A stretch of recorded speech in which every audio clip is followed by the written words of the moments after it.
morning, viewers, and welcome to another lovely episode of 50 Minutes in WACSI, where we dissect issues bordering on civil society and civic space in West Africa. Today, we have a lovely guest in the person of Miss Mabel Lum Shu, who journeyed all the way from Cameroon to redefine her career. Miss Shu, you are welcome to the show. Thank you, Jervin. It's a pleasure being here today. Great. Are you excited to be in Ghana? Yes, I am. Very excited. Oh, okay. So, how did you get to know about the Next Generation Internship Program? My ex-students association, we have a WhatsApp forum. So usually they send out messages for job applications, internships. So I got to learn about this internship from one of the messages. From the messages, right? And then what happened? You contacted WACSI, or how easy was it for you to get on board? Oh, okay. When I got the message, I was going through the eligibility criteria. That was the part that struck me most, because they were requesting for students who had degrees in the social sciences, law, political sciences, and with my background in chemistry, I saw it like one of the hurdles. But then I asked myself that, what do I have to lose? So I decided to apply. And the application process was the difficult part was actually putting the information together in such a way that's convincing to the readers. Because sometimes you actually know who you are, but presenting it in such a way that's convincing is the most difficult part. So I had to seek for advice from people who had attended similar trainings. I got in contact with one of my friends who had attended the yearly training, one of them in the US. And she drilled me on the things I was supposed to do and the things I was not supposed to do. So at the end of the day, it took me like 2 weeks to be able to get everything I needed to complete the process. And luckily enough for me, here I am today. Okay, so were you surprised when you got I was very surprised, you have no idea. Because at the time I was doing it, it was more like, okay, just do it and fulfill all righteousness. Yes. Like, clear your conscience that this is something you have done. So when I got the call, I was really surprised. I didn't show it to anybody until 2 days later, because I had to digest the information first before getting it out to another person. And so you got a call, and how was the process like? After getting the call, did you just straight away jump into the internship, or was there an interview, and how did the call usually work? Yeah, after the call, we received emails on selection, and we had to do the virtual sessions, and that was the most difficult part, because usually I have a problem with crowds. Whenever it comes to interviews, I'm always panicking. But apparently at the end of the day, the session was interesting. It was supposed to be, I think it was supposed to be 30 minutes or so, but we finally did about an hour. Oh. We finally did an hour. So it was actually interesting. That's interesting. So I presume this happened during the height of the COVID-19 pandemic. Yes. So, and then you had to travel. How was the process like? Madam Catherine, the assistant, she sent me a mail and she said, considering the COVID thing, if I think I'll be more comfortable working from home, then that will be fine. And I told her, no, I didn't really want to work from home. I think working from home and working in the field, the experiences are very different. So I had to do everything to make sure that I finally got it. Okay, so I know coming into WACSI, you had a lot of expectations, right? What were some of the maybe 2 or 3 expectations that you had before the internship? You started the internship program. Well, the first thing I was expecting was working on my confidence level. Like I said initially, I have issues with crowds. Right, yeah. So I was actually expecting to get better in terms of my confidence level. Then there are a couple of things I was really blank about. The civil society thing is new for me, because I'm coming from the science field. So there were a couple of things in my head. I'm like, okay, I have to really try to open up, because there's like a million things out there, and well, it was just open-minded. I was just trying as much as possible to be open-minded. So would you say towards the tail end, you're in the tail end of your internship program? Unfortunately. How would you describe the experience? What did you learn in terms of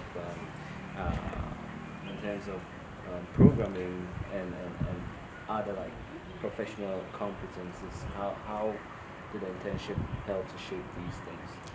I'm sure if I start that, I won't finish today, but I'm just going to summarize. Yes. Okay, we went through a series of trainings, and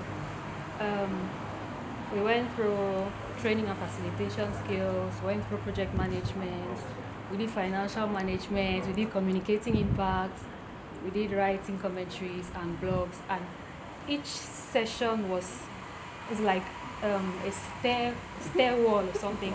At each level you realize that there's something more you need to know. At each level you realize that the things you know were just, like you always say, tiny drop in the ocean. So it was really amazing. And after every session, the facilitators try to ensure that whatever it is that they were giving us, we're not just listening, but at least putting into practice. And as a result of one of the sessions which we did on writing commentaries and blogs, I was able to come up with the assistance of the head of communication. I've been able to come up with about 7 articles that have been published on the Institute's website, which I think is an achievement for me. Oh, okay. So, talking about achievements, apart from the blogs and articles that you publish, what other things would you classify as achievements thus far? Okay, there's this internship this internship is launched twice every year. Yes. And because of one of the articles, there's this guy from Nigeria who saw one of them on LinkedIn, and through that he was able to apply. So he got shortlisted. And some evening he sent me a message on LinkedIn that he was shortlisted, and his interview was scheduled for Thursday, and he didn't know how to go about it. So he wanted advice from me on how to go about it.